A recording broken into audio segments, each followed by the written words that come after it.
Now, before you get mad at me for judging a game before it releases, I'm going to be talking mostly about cons I think might hinder basically all future Pokemon games, as well as a couple things that I think they've been doing correctly.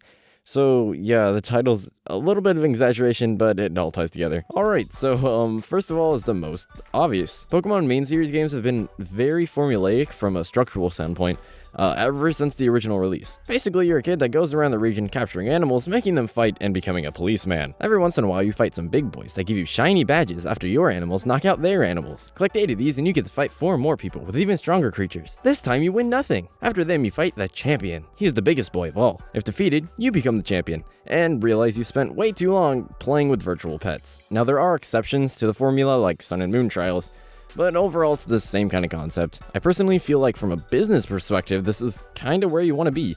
You can literally sell anything with the Pokemon prefix and guarantee money. But from a customer perspective, I feel like I could get the same enjoyment at this point just by watching a Let's Play. So yeah, that's basically my first point. I feel Game Freak would gain a lot of respect if they tried to break the norm in a mainstream game. This is why I enjoyed Detective Pikachu so much. Although it's not main series, it had a diverse narrative that was a lot more geared towards a slightly more mature audience. I think every game so far has had its own gimmick that usually spice things up a little, but it's almost like adding hot sauce to a taco. Sure, it's a little more spicy, but it's still the same taco. One thing I'm glad they're probably keeping is how battles work. At its core, Pokemon is almost a card game, which is why the TCG translated so well. Removing turn-based battling seems like it'd be super odd to me.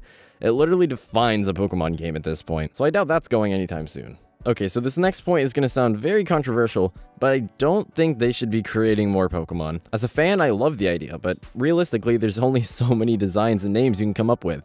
Game Freak is eventually, probably, gonna burn out. They're already to the point where household items are Pokemon, so I feel like we're only going downhill. Once again, I'll counter my argument by saying every generation has a few Pokemon that are amazing and a few that kinda suck. But unfortunately, I don't see them being able to keep up with that if they release like 100 new Pokemon every year. While we're on the topic of the actual creatures, I kind of feel like I'm obligated to mention legendary and mythical Pokemon. These Pokemon used to mean something. If you caught a legendary, you felt accomplished. You own the only one of its kind, and you earned it. Now legendaries are so abundant, and their catch rates have been raised so much, they just seem like another mon to fill the decks. The simple switch from Sun and Moon to Ultra Sun and Moon raised the catch rate of Necrozma from 3 to 255, giving you a 33% chance, which is crazy to me. YOLO, this is me, Ivan. You've gotten my attention, Spork, but how exactly does this tie into Sword and Shield?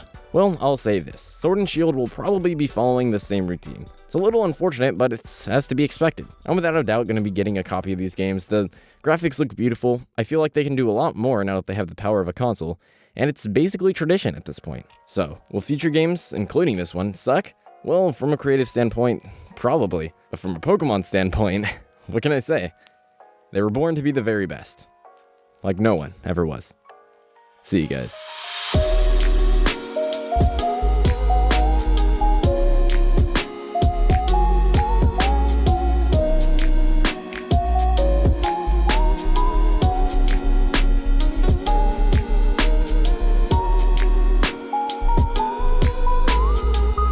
John and Bravo.